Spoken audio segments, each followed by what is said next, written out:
Hello and welcome you world affair जो है प्रशांत Dhawan now यहाँ पर आप बिल्कुल ठीक पढ़ रहे हो। इंडियन और अमेरिकन सोल्जर्स बिल्कुल चाइनीज बॉर्डर के करीब युद्ध अभ्यास करने वाले हैं।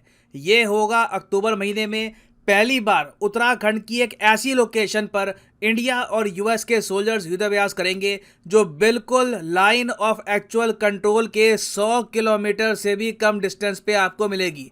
अब यहाँ पर आप कहोगे वेट इंडिया और यूएस के जो सोल्जर्स हैं ये युद्ध अभ्यास करेंगे उत्तराखंड में, मगर उत्तराखंड में लाइन ऑफ एक्चुअल कंट्रोल है।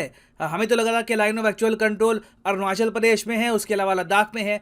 नहीं, देखिए चाइना ना सिर्फ अक्साई चेन, उसके अलावा अरुणाचल प्रदेश का जो रीजन है इसको क्लेम करता है। इन सब लोकेशंस के अलावा हिमाचल प्रदेश, उत्तराखंड में भी कुछ इलाके हैं, इनको भी चाइना क्लेम करता है। तो उत्तराखंड में आपको मिलेगा चमोली डिस्ट्रिक्ट, उसका एक छोटा सा पार्ट है, ये भी चाइना कहता है कि चाइना को बिलोंग करता है। तो उससे बहुत ज्यादा करीब इंडियन और अमेरिकन सोल्जर्स आउली में डिप्लॉयड होंगे। और ऑब्वियसली अक्टूबर मंथ में जब ये युद्ध अभ्यास होगा तब चाइना भी काफी गुस्सा होगा। मोस्ट प्रोबेबली मेरे हिसाब से चाइना भी हो सकता है कि अपनी जो आर्मी है यहाँ पर डिप्लॉय कर दे, चाइना भी शक्ति प्रदर्शन करे यूएस और इंडिया के सामने।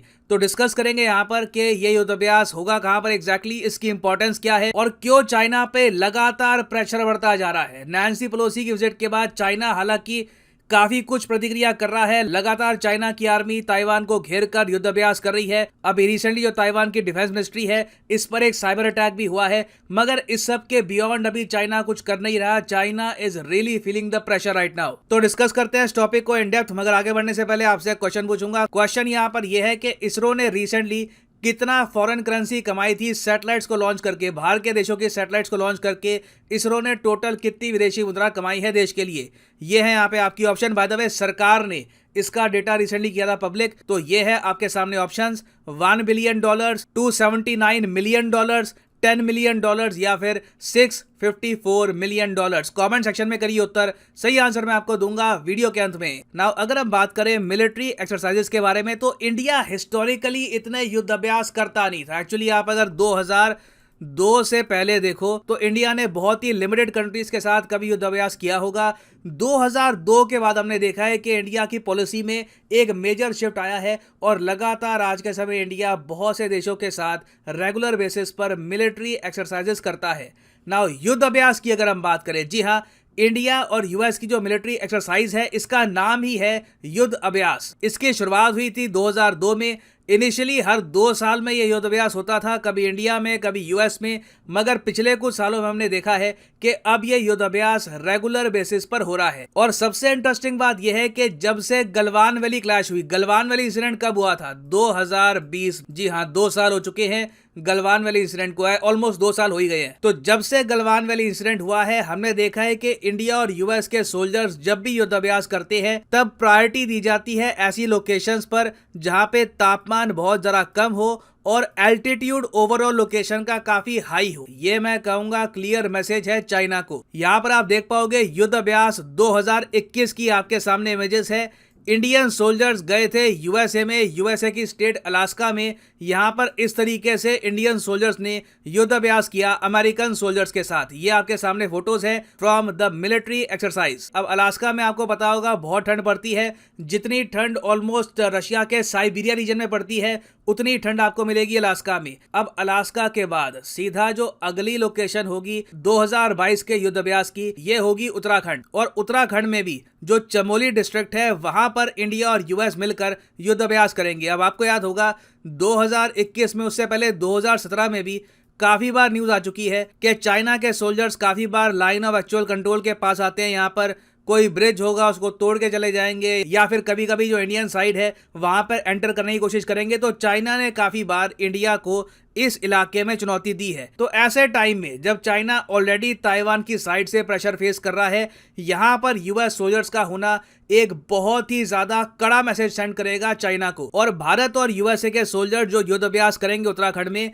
ये किया जाएगा 10,000 फीट की ऊंचाई पर। अब ये भी बहुत ही इंपॉर्टेंट है। पहली बात तो देखिए, यूएसए के सोल्जर्स जो है उनको हाई माउंटेन वॉरफेयर की आदत नहीं है। आपको पता होगा 10,000 फीट या फिर इवन मैं कहूंगा 8-9 हजार फीट में अगर आपके मेरे जैसे किसी आदमी को वहां पे ले जाया जाए तो हमको सांस लेने में प्रॉब्लम आएगी, हम एक्लेमेटाइज वहां पर नहीं कर पाएंगे। तो यूएस सोल्जर्स को धीरे धीरे 10,000 फीट की जो ऊंचाई है वहां पर ले जाया जाएगा। इंडियन आर्मी काफी बार इस लेवल को कहती है स्टेज 1 ऑफ एक्लेमेटाइजेशन। उसके बाद आता है स्टेज 2, लगातार जो हाइट है बढ़ती रहती है, और फिर स्टेज 3 तक भी इंडियन सोल्जर जा सकते हैं। मगर वहां पर जाने के लिए पहले स्टेज 1-2 में आपको 10 से लेकर 15 दिन जाने होते हैं। आपकी बॉडी एक्लेमेटाइज करती है, लंग्स एक्लेमेटाइज करती है, तब जाकर आप एक ऊंचे लेवल पे पहुंचते हो। अब कंपैरिजन के लिए मैं आपको बताऊं, इंडिया और यूएस के जो सोल्जर्स हैं ये युद्ध अभ्यास करेंगे 10,000 फीट की ऊंचाई पर।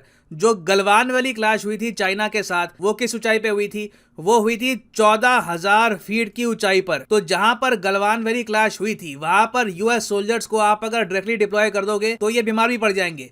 तो अमेरिकन सोल्जर्स भी पहली बार हाई एल्टीट्यूड वॉरफेयर कहते किसको है यहाँ पर देखेंगे, क्योंकि यूएस में भी इस टाइप की मिलिट्री ट्रेनिंग ये लोग करते नहीं है। यूएस ने कभी भी एक ऐसी ट्रेन में जंग नहीं लड़ी जहां पर पहाड़ी इलाके हैं, आपको ना सिर्फ ठंड से, इवन ऑक्सीजन की जो कमी है उससे भी डील करना होता है। अब यहाँ पे आपका एक बहुत ही बेसिक क्वेश्चन होगा कि तो क्या मतलब इसका ये है कि चाइना और इंडिया के रिलेशन इतने खराब हो गए हैं कि कल को वॉर हो सकती है, यूएस हमारी हेल्प को आएगा?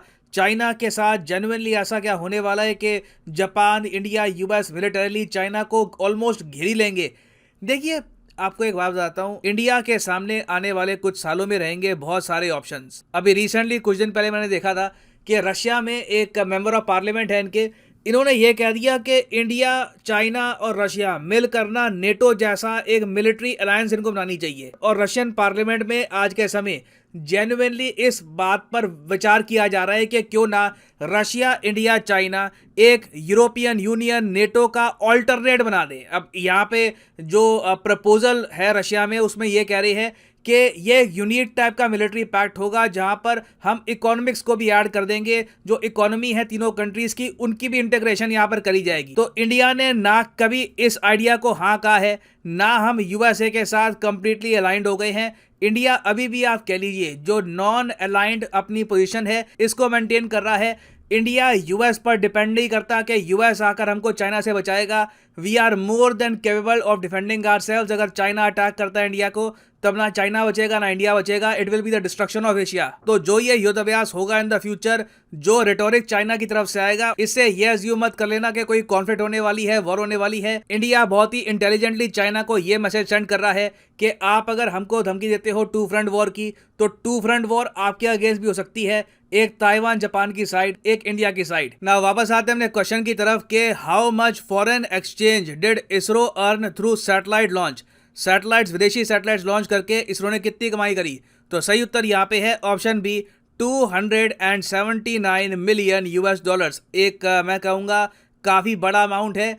100 मिलियन डॉलर आप अगर मान के चलिए तो होते हैं 800 करोड़ इंडियन रुपए। तो रफली यहाँ पे हम कह सकते हैं 2,300 करोड़ रुपए इसरो ने कमा के दिए हैं भारत सरकार को। ये amount obviously in the future काफ़ी बढ़ेगा जैसे जैसे इसरो की जो लॉन्चिंग कैपेसिटी है ये इंक्रीज होगी। तो याद रखिएगा, ये काफ़ी न्यूज़ में था, किसी भी एग्जाम में इससे रिलेटेड क्वेश्चन आ सकता है। और फाइनली यहाँ पर मैं ये भी ऐड कर दूं कि लाइफ में अगर आप एक बार प्रॉपरली यूपीएससी एग्जाम की तैयारी करना चाहते हैं, किसी भी एग्जाम की तैयारी करना चाहते हैं, चाहे आईआईटी हो, बैंक हो, तो सिंपली जाइए कॉमेंट सेक्शन में। कमेंट सेक्शन में आपको मिलेगी ये पिंड कमेंट, और यहाँ पे आप परचेज कर सकते हैं the course of your choice. For example let's say आप प्रिपेयर कर रहे हैं फॉर यूपीएससी, क्लिक करिए यूपीएससी पर और यहाँ पे आपके सामने खुल जाएगा ये पेज, और यहाँ पे आप परचेज कर पाएंगे UPSC course for 36 month as well. अगर मान लीजिए आप एक कॉलेज स्टूडेंट हैं, अभी आपके पास टाइम है 2-3 साल का, आराम से यूपीएससी की प्रिपरेशन करनी है, तो 36 महीने का जो कोर्स है ये भी आप कर सकते हैं परचेज। मगर जो प्राइसेस यहाँ पर लिखे हैं ये पे करने की जरूरत नहीं है। सिंपली यहाँ पर कोड यूज करिए PD10 and the prices will start falling. So use the code PD10 and save money. So इसी नोट के साथ ये है वीडियो का। Thank you for listening and as always God bless you all.